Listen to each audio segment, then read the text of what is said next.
So let's do a roundup of Warhammer 40k news. We've got the release of the Aeldari Combat Patrol, Games Workshop shaking up the formats for competitive Warhammer 40k, a new Raven Guard miniature, and Games Workshop handing out free Fire Dragons. Let's talk through a whole bunch of stuff.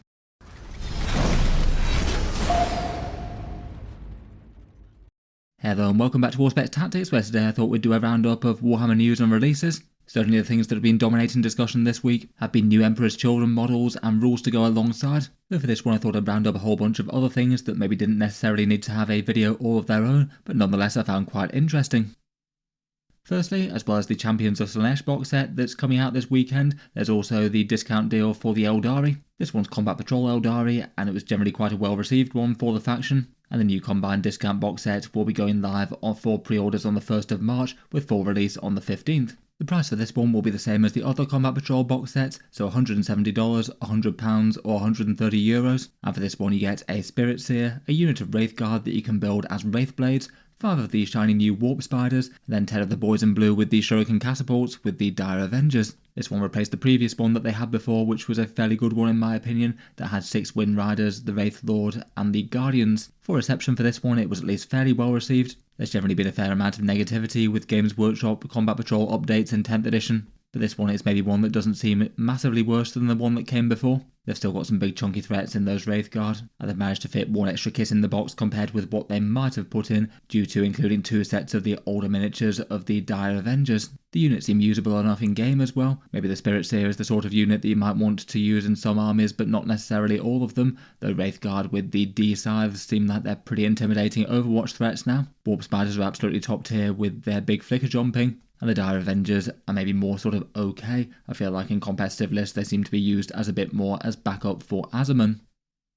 For the points in the box set, it turns out that after the Aeldari digital points update there's around about 480 points worth of miniatures in the box, the Wraith Guard or Wraith Blades making up quite a big chunk of that. It means that for the Combat Patrol box it's around about 3 points per dollar, which as Warhammer 40k goes isn't the worst really. We've definitely had a bunch of Combat Patrols that have been significantly less than that, so quite nice that you actually have one that's the sort of 500 points that they started at a while back. The previous one was around about 485 points, so pretty equivalent to there, and it's quite nice to see one of the Combat Patrols not actually having far fewer points in the box compared with the previous edition.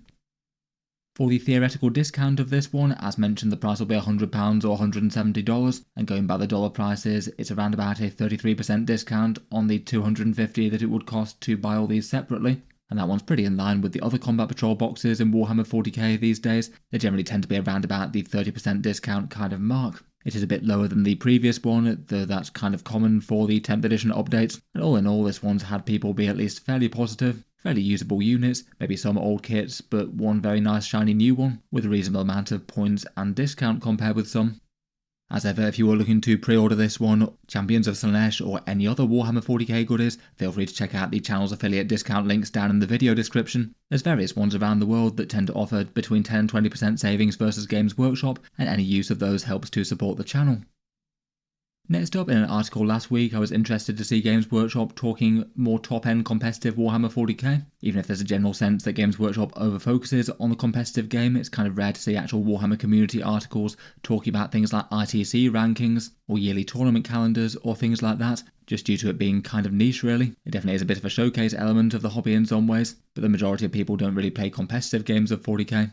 And from a recent poll I did, it looks like only around about 20% or so attend one tournament or more a year. For the people who actually take them more seriously and care about faction rankings and things like that, that's a much smaller population. I still certainly found the changes interesting though. The ITC tournament circuit has generally tended to run in a season where you basically have a year worth of events. The idea is that you turn up to big Warhammer tournaments, try and win them and place as high as you can, and then depending on your rankings you get a certain amount of points for that event, and with a slightly arcane scoring system, they basically can have big league tables where the more big events that you place highly in, the better you'll do. Generally with max points going to the players who take down the very biggest events in the world, say things like the Las Vegas Open or other similar sized events. Games Workshop have basically announced a bunch of changes to that system. Firstly, changing the schedule for the tournament year, which has generally ended with the Las Vegas Open, but now it will end with the World Championships of Warhammer. Games Workshop's own in-house event, which is the one with the golden tickets that people have to qualify for. Kind of interesting to change it from the biggest event in the world to, I guess, one of the more prestigious and exclusive ones.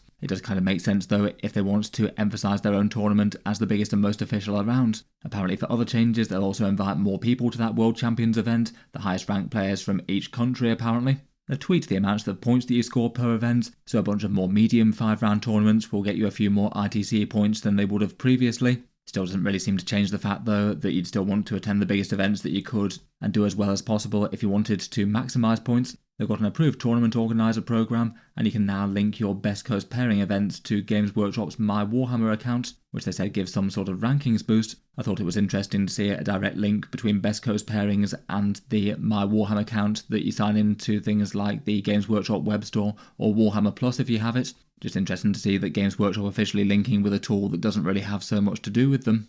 Not exactly the biggest changes in the world, but a bit of an unusual update from Games Workshop, not affecting the game itself at all, but more sort of organised events and things. I feel like they've generally been going at least fairly light touch with it previously, as they still want to be seen as the main authority on being able to run good events. Before we move on to other topics, I'll just give a quick shout out to today's video sponsor in Weyland Yutani terrain. Talking of competitive play, they're one option for some functional competitive style Warhammer 40k terrain, suppliers of their plastic ruins to the WTC, the biggest and most prestigious Warhammer 40k team tournament around. Their terrains may be designed a bit more for function than form, but it's made out of printed plastic cards and can be assembled and disassembled when needed. There's a fair few different designs on offer, and you can often spot it on tournament streams with its sort of characteristic white edges. For their specific offerings, they've got packs that do an entire table worth of terrain. I feel like this WTC War Master one is quite a well balanced one. 4 big ruins, 6 medium sized ones, plus some armoured container style things, with a few base plates to mark out terrain boundaries. As well as that, they also have the current WTC Pariah Nexus terrain pack, going a bit heavier on the really big ruins there, and some sort of girder forest things. And they just have some 4-story packs of ruins if you just want to add a little bit of line of sight blocking to help out a table that doesn't have quite so much of that. In any case, a big thank you to them for sponsoring the video. They'll be linked down in the video description if you want to check them out, and there's a code ALLSPECS5 for 5% off if you did want to pick anything up from them. Back to the news roundup though, and Games Workshop unveiled a new Raven Guard miniature earlier today. This guy's another entry in their Horus Heresy character series called Cadius Next. Apparently the Moritat Prime and Blood Crow of the Raven Guard. This guy was an ally of Corvus Corax as he led an uprising on his home planet of Deliverance. As a Space Marine, he's a cold-blooded killer, tending to operate solo as opposed to with his battle brothers. He's armed with a couple of pistols called Fulcrum hand cannons, which are kind of fun, and has some pretty interesting and fancy Raven Guard power armour, featuring a whole bunch of ornate stylized bird skulls, some symbols of his legion, plus a few of the Raven Guard sort of lens and scopes and things that they often like to get on with. He'll be a Forge World resin miniature mainly aimed at the Horus Heresy, though often these can be kind of handy if you want some themed things to apply to various different chapters or legions. My guess is that he'll probably be a fairly expensive one though. They tend to charge a lot more for their named Space Marine characters versus the ones that are more sort of generic Praetors and things. Judging by some of these Sons of Horus style ones, he'll likely be around the sort of region of maybe $58, £37 or €46, so compared with most he'll cost a pretty penny to pick up. Quite a fun miniature I think though. Maybe not the single most standout of their Horus Heresy sculpts, but always good to see some of the lesser represented legions get a bit of attention. For another small announcement, Games Workshop are going to be giving out some free Fire Dragon miniatures this month. These are going to be for their physical miniature offerings in their Warhammer stores in March. On their article, unlike usual, they didn't actually say a specific date as to when these will be available. They often tend to go live on Saturdays though, so I'd guess it's probably Saturday the 1st of March. And that does tie in with when they said that the Aeldari collectible coin thing is going on offer, the one that's tied to purchases, and you get that thrown in as a little token freebie. Obviously these ones aren't going to be much use to people who don't live anywhere near a Warhammer store, and even then there'll be only limited amounts available usually. So I probably wouldn't go travelling too far out of your way to pick one up, or maybe get in contact with the store to see if they have any or not. They changed the policy on these recently, where for most store locations you actually have to assemble them in store if you want to get them, so you do need a little bit of time and some hobby tools to put them together. I can't imagine that Fire Dragons would take all that long to get assembled though. As it goes, the Fire Dragons are one of the slightly more monetarily valuable miniatures out there though. Given that a box set of them is 5 of them for £40, then he's basically £8 or $12 worth of miniature right here. So not the worst option in the world to land one for free. For another Warhammer 40k themed announcement, Games Workshop announced a Black Library book called Farsight, The Blade of Truth, and this one's going to be another instalment in the Farsight series by Phil Kelly. certainly the focus of a lot of lore relating to the Tau Empire. He already has a series of books to him, and he also featured prominently in the Arcs of Omen story last time around, maybe getting a little bit uncomfortably close to the edge of Cornate temptation. Apparently this one will feature him coming back from exile when his world is under threat from Tyranids. Could be interesting for fans of the series. I certainly saw a fair bit of negativity around the announcement of the book though on Reddit and places. Maybe it seems fairly safe to say that some people were bigger fans of the previous series than others. While we're on the subject of current era Warhammer 40k books as well, there's a new one coming out this week alongside the Emperor's Children called Lucius the Faultless Blade. This one's apparently by Ian St. Martin and is continuing from a short story, Lucius Pride and Fall. Like the Aeldari Combat Patrol and the Champions of Slaanesh box set, this will be going up for pre-order on the 1st of March, and this one looks like it's one of those expensive signed limited edition versions of the book which have often sold out fast and got scalped depending on the exact nature of them. So I guess if you are looking to get this at a normal price direct from Games Workshop, it might be worth being early when they go live around the world. For the rumour engine this week, there's a grapnel launcher type thing. It's a bit zoomed in, so maybe not the absolute easiest to tell exactly what faction it comes from. It's maybe not impossible that it could be Leagues of Votann. The sort of end of the thing launching it doesn't look a million miles away from, say, the bolt gun that the Hearthkin Warriors carry. The actual styling of the launcher itself, though, looks at least kind of similar to the Caradon Overlords from Age of Sigmar, though it certainly seems to be stirring the speculations for both Warhammer 40k and fantasy-style dwarves. Finally, for small fun model reveals, Games Workshop revealed some cursed sepulchres for the Soulblight Gravelords on Monday. There's been a fair few reveals for them recently. I believe they'll be one of the next weekend's releases, given that Games Workshop's timeline said that they were basically now, in terms of the release schedule, the same time as the Emperor's Children. Could be interesting enough little bits of scattered terrain though, maybe for a rather gothic looking Imperial city. A couple of mausoleums and an empty coffin inside, plus the obligatory large amount of skulls lying everywhere. They also had some spell things for the Soulblight Gravelords as well. They had some bat swarms and this rather sinister looking hand of Nagash, plus a skeleton looking like he's maybe being reanimated from a great big blood-soaked coffin type thing. Can't say I know too much about these, but they do look quite good fun.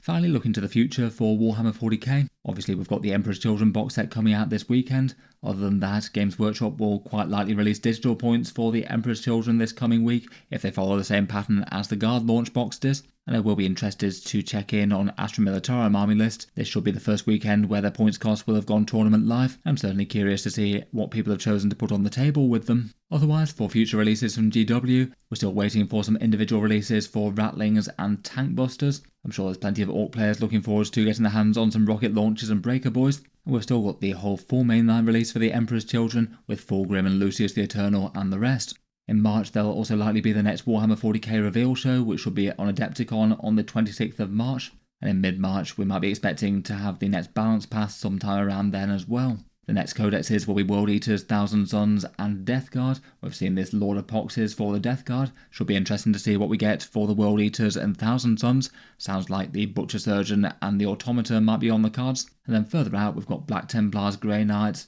the Night Armies, and the Space Marines after that, leaving only a few Warhammer 40k codexes left to come, and most likely with a big release for the Space Wolves. Sounds like it's still going to be a pretty busy time. Lots more content coming out for the grim darkness of the far future. Let me know your thoughts as to all the things discussed then. What do you make of the Aeldari Combat Patrol? Any thoughts on Games Workshop's ITC style updates? Would any Raven Guard players be tempted to pick up the Forge World guy? Look forward to hearing all your stuff down in the comments as per normal. And as mentioned, if you want to pick up some competitive style WTC terrain, feel free to check out Weyland Yutani, link down in the video description, with that Auspex code for 5% off. Thank you for sponsoring this one.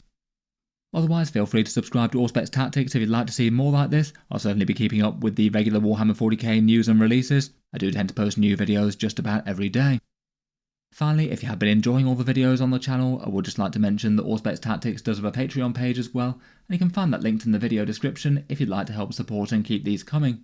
Channel patrons do get a fair few advantages, seeing certain videos early, regular votes to see what sort of things come next on the channel, and automatic entry into the regular prize giveaways with the chance to win some big model kits each month. If any of that sounds good to you, or you'd just like to help support, the link is down in the video description. In any case, a massive thank you for listening, and I'll hope to see you guys next time.